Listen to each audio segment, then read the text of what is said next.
ఈ అక్రమ అరెస్టులకు మేము భయపడేటోళ్ళం కాదు. ఇదేం మాకు కొత్త కాదు కదా. సమైక్య రాష్ట్రంలో తెలంగాణ ఉద్యమంలో ఆంధ్ర పాలకుల మీద చిచ్చర పిడుగులాగా పోరాడినటువంటి చరిత్ర బీఆర్ఎస్ పార్టీకి ఉన్నది. గతంలోనే మేము అరెస్ట్ అయినాం.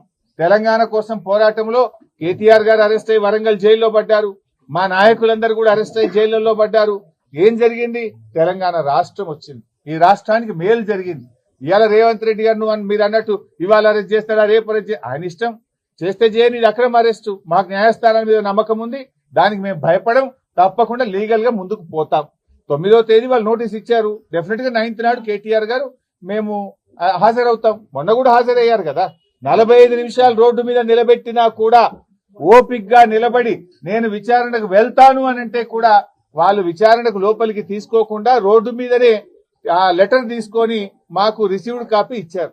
గవర్నమెంట్ యొక్క చర్యల్ని బట్టి పార్టీ పరంగా మేము ఎలాంటి నిర్ణయాలు తీసుకోవాలనే దాని మీద చేస్తాం. ఒకటి మాత్రం క్లియర్ బై సార్, ఆయన అరెస్ట్ చేయని ఇంకా 100 కేసులు పెట్టని రేవంత్ రెడ్డి ప్రశ్నించడం ఆగది. రేవంత్ రెడ్డి ఈ ప్రభుత్వం ప్రజలకు ఇచ్చిన హామీలు అమలు చేసే విషయంలో బీఆర్ఎస్ పార్టీ పోరాటం ఆగదు. We will go on fight. ఆయన మీద పోరాటం చేస్తూనే ఉంటాం. ఆయనను ప్రశ్నిస్తూనే ఉంటాం.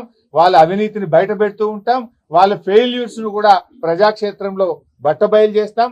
ప్రజల పక్షాన, రైతుల పక్షాన, మహిళల పక్షాన, కార్మికుల పక్షాన మా పోరాటం కొనసాగుతుంది.